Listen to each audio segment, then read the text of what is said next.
Hi, welcome back to Keep It Dirty, a podcast where my guests share their life living functionally and sustainably, and the why behind their experiences navigating through our ever changing environment.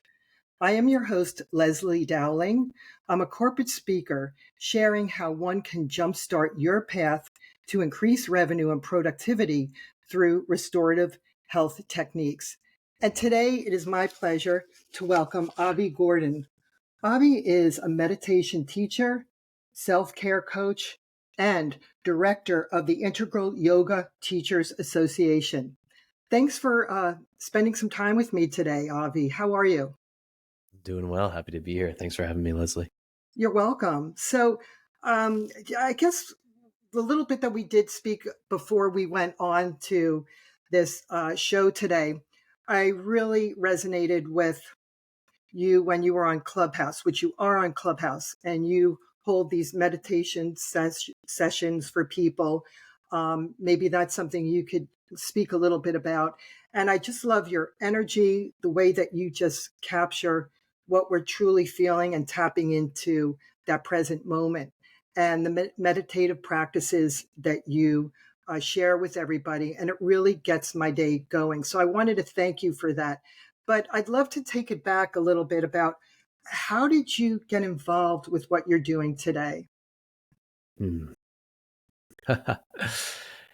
It's been a long journey, actually. Like my introduction to yoga, I was living in South Korea at the time, and a friend uh, told me one evening, "Hey, I'm going to a yoga class." And I had never done yoga before in my life. And I remember just being on that precipice. I could go either way, yes or no. Like, all right, I'll try something new, or I don't know, I'll just go home and read and go to bed. And I was like, yeah, sure, let's do it. And that opened me up to a whole new world. I loved it instantly. And practiced yoga for years, and then became a yoga teacher myself, and started doing that for a long time. And then I started falling in love with meditation in particular, and the peace of mind that I was able to experience, am able to experience. I mean, I feel like it saved my life in so many ways. Um, and then I just wanted to share it. I wanted to share my own experience with other people. There didn't seem to be any better way to spend my time than just to do that. Yeah. Uh, wow. It's interesting how you attract certain people and certain circumstances in your life that can really have such a shift in what we're going to do. And so I really appreciate you sharing that with everyone. And I I love your Instagram. I'm like this social media geek in the sense that 3 years ago, my three sons, who are now 17, 22, and 24, told me, Mom, do you know anything about like podcasting? Do you know? And, I actually took my business hat off to raise my three sons. I was very blessed to be able to, not knowing how I was going to navigate through this. So for many years, I kind of was out of the loop of everything. But I had the drive, determination, and I really wanted to get to know more about podcasting. And through my intuitiveness, I'm just attracting the energy that I'm exuding. I'm attracting so many amazing people to be on my podcast. So I appreciate that. But getting back your Instagram, I love you have these highlights like nature musings, and you show the ants crawling up wood and the outdoors and nature.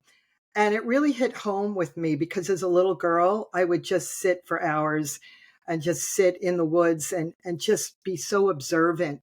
And so I just thought to myself that the simplicity of just what you are posting with nature, which is so amazing and inspiring, is actually having people to kind of ground. And it was very grounding watching, looking at all the different highlights and just some of the things that you post on your Instagram. So I want to thank you for that too. But I'd love for you to take us back as a child. Were you always in tune and tapped into nature? Hmm. I don't know, Leslie, how well I was tapped into nature. In some ways, it feels like I've discovered that love more as an adult.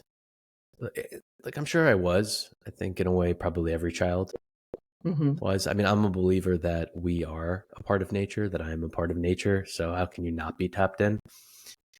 Um, but I'm the middle of five children, and so there was a lot of energy around all the time. And uh, I think as a child, what preoccupied me mostly was other people, and then I saw that there's more to life than just other people, which opened me up to focusing more on nature and being with the trees and with the animals and the insects and all of that. Yeah. Yeah. Well, all of the things that we need to respect, because there's a lot of changes and shifts going on with our world and with people being so compromised. And I maybe you could share with everybody what you do at the Integral Yoga Teachers Association. Yeah, so I live at the headquarters of Integral Yoga. It's called Yogaville. It's an ashram, an intentional community retreat center. It's out really in the middle of nowhere. Well, maybe I shouldn't say that, but it's country life. It's very quiet here in Central Virginia, and it's a special place for people to unwind, reconnect with themselves and nature. And so Integral Yoga was founded by a guru, Swami Satchidananda. He actually opened Woodstock. That's kind of how he Oh, became famous. And after that, developed a large following, and centers started popping up in many different places around the world. And he developed a very specific kind of yoga that he practiced and taught. And so through the years, there have been many, many people who've been trained in integral yoga and become integral yoga teachers themselves. And so my work kind of coordinates the teacher trainings and supports teachers once they graduate and all of that. Yeah. yeah. Too bad I don't live. I would love to experience going to some of the classes there. I live in near Philadelphia, but I know that yoga has called me back so many times. And just after losing my mother a year ago, we were very spiritually tapped in. She actually was very involved. There used to be every year at the Waldorf Astoria when I was a little girl in the 70s and 80s. It was called Inner Vision, and people, shamans and energy workers came from all over the world, and they used to read my palm or tell me, intuitively, and they would always say, you have a voice. You are the messenger. You were put on this planet to do something very big and to share. And I thought they were crazy because my father and my mother were in the hosiery and garment business and had to follow fashion. And full circle, here I am in my 40s. I went back to school. And it is so empowering when you find truly what your heart and soul is telling you, why you were put on this world. And through that, I'm meeting amazing people like you and so many other beautiful guests that have been on my podcast. And that is such a wonderful vehicle for me to empower others to really embrace their health and get back to yoga, which I need to do. So for people that are kind of on the fence, that they're healthy, but they're just feeling like there's something that is empty that they need to fill.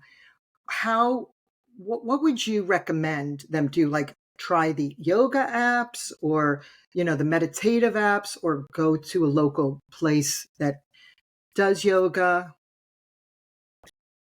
Yeah. I mean, everyone is different. So hard to generalize, but if I am generalizing, there's one basic need that I've noticed that we humans really really gravitate towards, and that's community. And I've noticed that we try to find community in so many different aspects, my football team or um, my favorite band, but whatever it is, those are communities and they exist all over the place. But often if someone's feeling empty, I think a lack of community in their lives is the reason. And yoga communities can be really amazing. I mean, that's the community I found. So in person, I think tends to be the most powerful if you can. But that being said, I developed an amazing community on Clubhouse and then ended up meeting lots of people in person, get to be here with you now. And, but just to be aware of that, often it's sort of loneliness, I think. I mean, that's what I find to be one of the most challenging aspects of being alive is when I feel lonely. So to try to understand that loneliness and to be okay with it, to not run away from it too. That could be a flip side to that of just not wanting to turn and face it. So, I like to hit things on all levels. So one level is, okay, I feel lonely. That's okay. Is there value here for me? And the other one is, well, there could be something that helps me, that supports me. And that would likely be, finding a community to be a part of. Yeah, I just find as I'm shifting and changing, and just focusing really, more tapping back into my spirituality. I think for so many years, I always had to validate, that I was knowledgeable. I had my education, but my mother always would rein me in and say, you are highly intuitive, and don't ever forget that. And I was opening up boxes yesterday, and I have books on shamans and all different, just amazing books on dreams. And I feel like it's calling me back, and I need to practice this now, which is pretty powerful. But do you find with the shifts and changes going on our planet that there's more people reaching out for community and practicing and getting back to yoga? I think no question about it. There's a lot of numbers that can probably back them up, although I'm not totally aware of them. But yoga seems to be something that many people are gravitating towards, and just spirituality in general. This one rabbi that I really love, and this might actually be a biblical text, but I know it from him. He says that there'll come a day where the hunger will not be for bread and the thirst will not be for water, but to hear the word of God. And what I take from that is that, we're all spiritual beings, even if it's covered up with a lot of busyness and other things to occupy our minds. Ultimately, we all want to connect with something bigger than ourselves. And so to be aware of that, to practice that, to feed the heart with spirituality, I guess, connection with nature, it's essential. Yeah, absolutely. And I know, I don't know if it's just the loss that I've had over the last 2 years of close ones, loved ones. I think we've all gone through that with so many things going on with our world, but it really taps into the fact that, like, that has unveiled what my fear, just being a trailblazer and doing really and driving me to do what I want to do and not have that fear in me. And I just wanted to ask you, did you ever feel like, oh, okay, so I'm director of the Integral Yoga Teachers Association. I'm doing all this. Have you changed and shift your approaches or with the yoga and your community as things have shifted and changed in our world?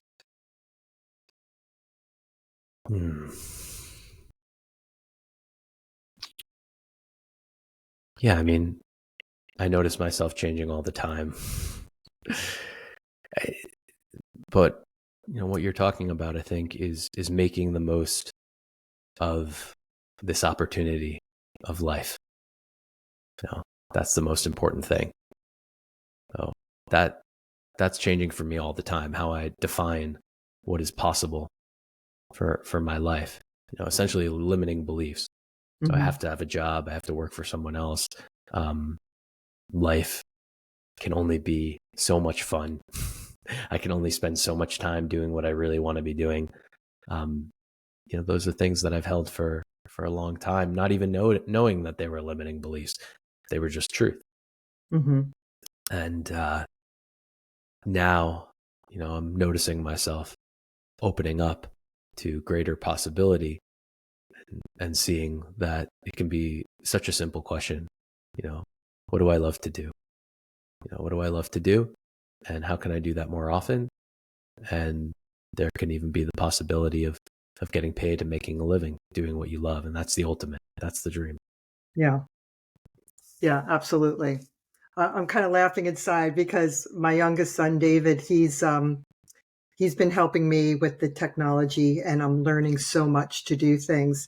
But I have a vision and a dream and a goal. And he's like, yeah, that's great, Mom, but how are you monetizing? And I said, it's the number one goal here is to have people on, to empower others and to learn how to just live with Mother Earth and get back in tune with their bodies on so many levels, spiritually, physically, emotionally. So he kind of looked at me, and so this is something I do on the side. And like you said, there are other things that we do. I think we all sort of multitask, but I wanted to ask you, do you have cheerleaders that are family that are really, rooting you on and believing in what you're doing and just supporting you as a smaller community at home? How has that been? Hmm. Hmm. Well, to be honest, my family, generally speaking, doubted me Mm-hmm. for a long time as I started, traveling on my own path.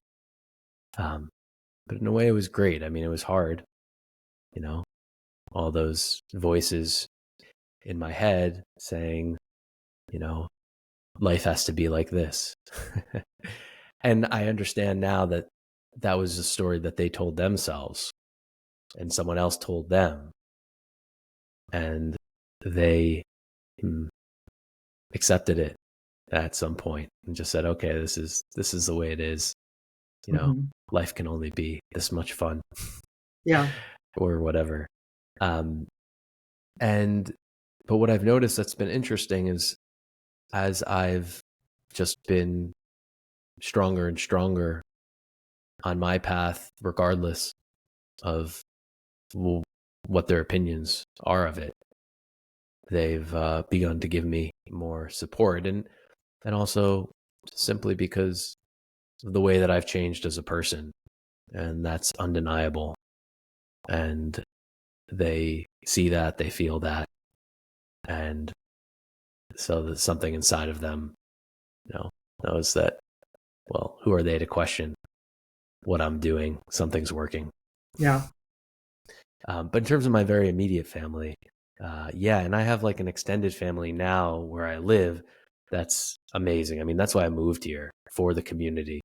Um, and so, like, we have a dining hall, and we get to eat all our meals together if we want to. I mean, I could eat at home or I can eat here. And I love to do that. And my daughter has grown up with like tons of aunts and uncles and grandparents that Oh, she knows. And everyone here is, I mean, it's just a different type of person that moves to a place like this. Um, and so I feel tremendous support, unconditional support from my family here. yeah. Yeah. I just know I've always been uh, the nonconformist. I always did everything in an unorthodox way. And even just as I'm just moving through the world, there's going to be people that think, oh my gosh, she's so woo woo and so different. And what is it? What is her method to her madness? Why is she doing this? But I never was a follower. I always had what, was really in my heart to do something. And I always tried to do what would fill my heart. And I think that was instilled from my father, who we'd sit as a little girl and watch something called In Search of with Leonard Nimoy.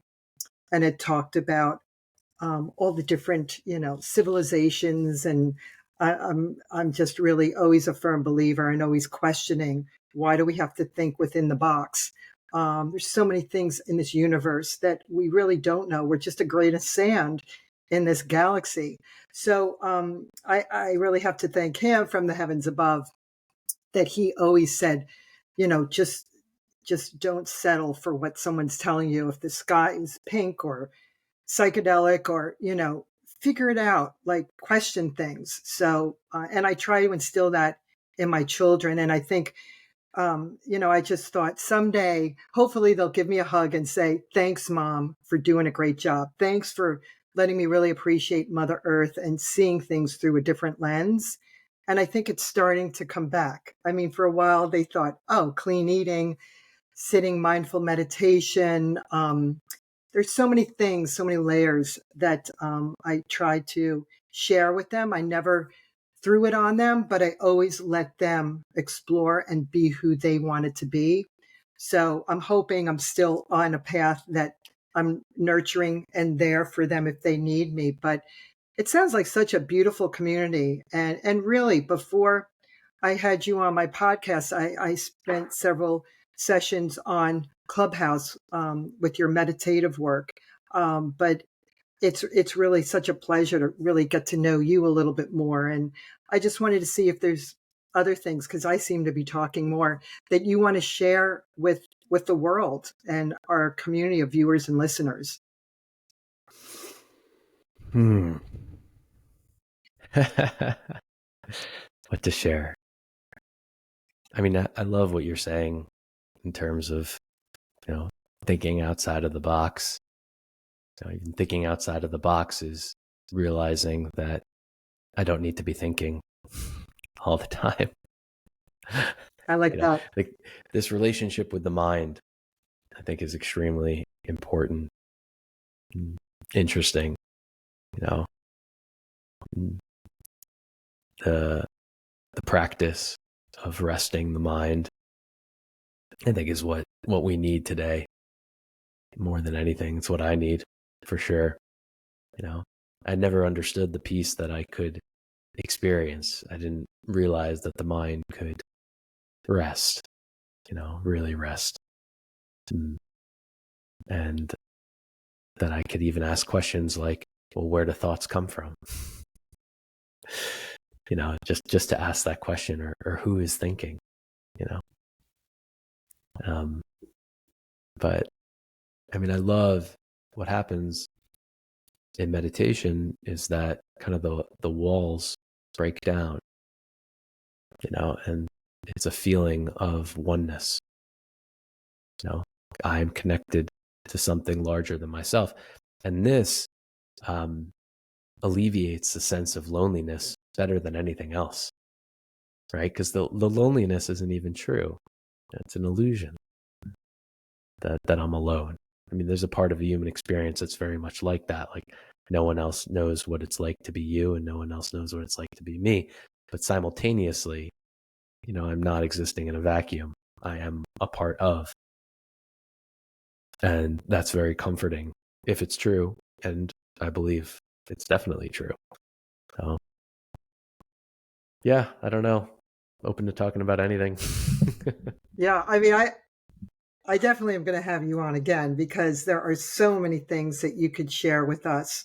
And as you're verbally telling me this, it's like on a subconscious level, I'm thinking, Avi's saying you need to just decompress, because I've been on this roller coaster ride and this treadmill since the loss of my mom. So I'm just like, that's what I need to do. I need to practice more of what I preach, in the sense of just slowing down the mind. I do the health aspects of eating, but I really have disconnected from yoga, and I just need to be silent. So I thank you for that. I feel like I'm in this therapeutic session with you right now. This is a win-win. So not only are you being a guest on Keep It Dirty, but just I'm really listening. And all of a sudden, when you said that, I could just feel my whole body go, shoo. I needed you to tell me that and just share that. So Thank you, Avi, for that today. Yeah, I don't know if you ever asked the question, like if you could go back in time to your younger self and tell your younger self one thing, what would it be? And when I did that, practice, what came to me was it was so simple. It was just relax. That's what I would tell myself. Just relax. That's it. Yeah, You my know? uncle used to say, take a chill pill, Leslie, because I was racing and climbing up trees and just always on the go. I'm not the type that could just sit in a movie and just be there for 3 hours. If I have downtime, I need to be outside. I think that's just in my DNA. But to relax, okay. To relax the mind. I mean, the thing about the human predicament is that, the mind can know so much that it thinks it can know everything. Like I have to constantly be checking myself because my mind will say, this is what's happening in the world right now. And this is a stage that we're going through and a cycle. And this is what the future is going to be and all. But ultimately, like, I have no idea. So my practice a lot is just being okay with the not knowing. And I find a lot of comfort in that. Like, okay, I'm a limited being. I can only see so much. I have fun seeing, looking as much as I possibly can, but I can also accept the fact that I only see such a tiny small portion, and that's cool. That's fine. Yeah. Yeah. Uh, when I lost my dad in my early 20s, I really got into affirmations and I'd have stickers all over my apartment. I love and approve of myself. You are worth it, blah, blah, blah. And it was somebody opened me up to Louise Hay. I don't know if, so Oh she, yeah. yeah. And I went through like healing the inner child, and I went with my mother, who really was a latchkey kid. And we sat around a circle, and I think because she really didn't have a childhood, she really made sure that she embraced and loved my brother and I, my older brother and I. And I was sitting there and people are crying and grieving and she's crying and I'm looking over at her and I'm thinking in my mind, my God, my mother did such an amazing job just being present and always just being a great listener for me. But I must have all her books. I know she passed several years ago, but when did you start tapping into Louise Hay? Oh, I think through my mom. Oh, Actually, my really? mom gave me one of her books, and yeah, it just resonated strongly. Yeah, It's good stuff. Yeah. absolutely. So, Avi, my gosh, I know that you have to get going, and we've been on here for a little bit, but um, anything else that you'd like to share? Oh, I do want to ask you a question. So, for all the yogis that really are in tune with all different, like I've done Swarupa, and what type of yoga do you practice? Well, integral yoga is the It's type of called, yoga I generally practice, but okay. integral yoga, our saying is truth is one, paths are many. So it's kind of this very all-encompassing. It's also based on interfaith work. So there's a lot of different ways of getting to the truth, but you can try your own way. So there's like a set integral yoga way of things, but then I find personal benefit and always like to share just the exploration. If we're Hmm. talking about hatha yoga, the physical body, and just getting down on your mat and exploring what feels right, and that becoming a yoga teacher gave me permission to do that, and I never would have done that before. And that has been so helpful for my body because I've just made these discoveries of movements that are the most important ones for me in my body. And then that's my daily routine. That's what I do. Also, what I'll say is chanting, kirtan, bhakti yoga, devotional practices are very important, and they happen here a lot, which is great. So I love to chant, um, and highly recommend trying that. Yeah. Yeah. Well, I usually jump around when nobody's around. I'll just play my favorite music or Indian tribal music and just light my incense and all my candles and so for me that's the way I take a lot of baths with the Epsom salt, baking soda, and just soak for 20 minutes. That really cleanses me and I just feel so much more grounded because I'm always flying. That's just the way I am. I got to ground myself.